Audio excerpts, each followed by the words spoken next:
So here we are, part 4 of the Comfort Book. If the last section was about flickering light in the darkness, this part feels like looking up at the night sky, realizing how vast everything is, and how small, yet significant, we are in it. That's a humbling thought. Haig starts this section with an idea that really stuck with me. Imagine if you had never seen the night sky before, if it only appeared once in your lifetime. We would be in complete awe. But because it's always there, we forget to look up. Right? It makes me wonder, what else are we taking for granted? The way a sunrise colors the sky, the way laughter sounds when you least expect it, the feeling of warm tea in your hands on a cold night. It's wild how easily we get numb to beauty.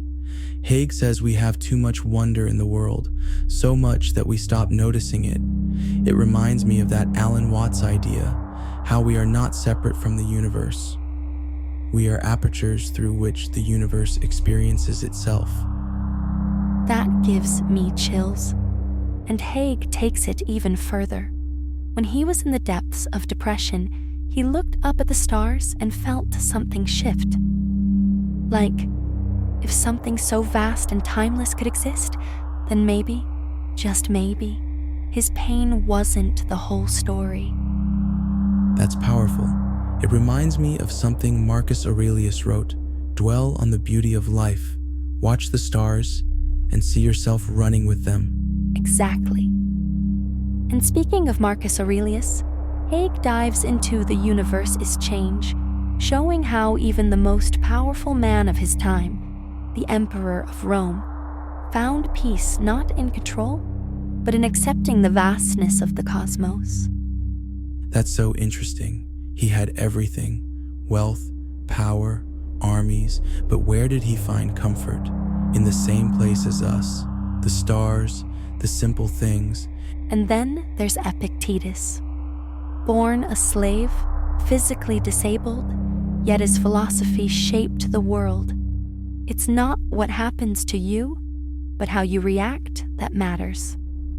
That one line alone has probably saved people's lives. It's the root of so much therapy and self-help, cognitive behavioral therapy, mindfulness, even basic resilience. And what I love is that Epictetus wasn't promising some kind of magical escape from pain. He wasn't saying good things will happen. He was saying, even when bad things happen, you still have power over your response. That's such a freeing thought. And then Haig gives us this striking image: the caterpillar inside the cocoon dissolving into mush before becoming a butterfly. I love that metaphor, because cocoons aren't cozy, they're chaos, a complete breakdown before transformation. And that's how life works too. The hardest moments can be the beginning of something new. Yeah, but when you're inside that struggle, it just feels like being lost. And that's where the next section comes in: experience. Haig compares our emotions to the weather. The storm may rage, but we are not the storm. We are the sky. That's such a game changer, because we tend to become our emotions. If we're anxious, we say, I am anxious. But Haig reminds us, no, you're just experiencing anxiety. It's passing through. It's not you. I wish someone had told me that years ago. And then Haig goes into something so simple but so profound: breathing. Oh yeah. He says breathing is like an inbuilt mood barometer.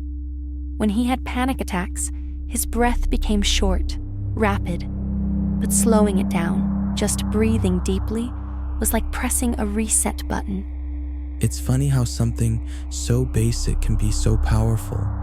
Just noticing your breath can pull you out of your head and back into your body. And then he gives us these affirmations. You are enough. You belong here. And repeats that line. Nothing is stronger than a small hope that doesn't give up. That repetition feels like an anchor, like he's saying, I need you to remember this, even if you forget everything else. Right. And then we shift to something a little different. Live in the raw. This idea that true healing doesn't come from avoiding pain, but from facing it. That the most dangerous thing we can do is numb ourselves. That hit me, because we live in a world that constantly offers distractions, social media, work, entertainment. It's so easy to avoid sitting with our real feelings. And Haig challenges that. He brings in Pema Chodron's wisdom.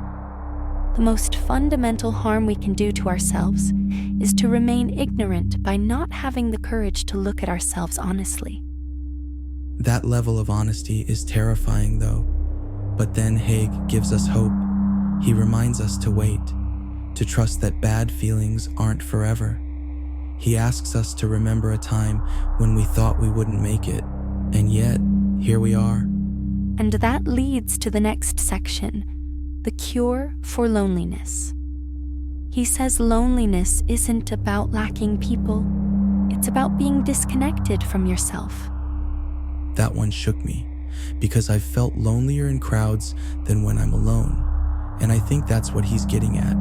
Loneliness isn't fixed by adding more people. It's fixed by understanding who you are and what truly connects you to others. And then we come to patterns, how we get stuck in loops, repeating the same behaviors, the same thoughts. We think we're choosing, but often we're just following habits. That's so true. And Haig's advice? Break the pattern, rearrange your apps, walk a different route, do something unexpected. Even small shifts remind us that we're not trapped. And then he flips the script with the discomfort zone. What we call our comfort zone isn't always comfortable. Sometimes it's stagnation. And real growth? That comes when we're willing to step beyond it. That hit me hard. Because it's easy to think I don't want to change because it's too hard. But staying the same can be just as painful. Exactly. And he reminds us, you don't always have to do stuff. You don't always have to be achieving. Sometimes just being is enough. That's a radical thought in a world that glorifies hustle. But then he gives us Ferris Bueller's wisdom. Life moves pretty fast. If you don't stop and look around once in a while, you could miss it. Laughs. I love that movie. And it's true. We get so caught up in doing that we forget to just be.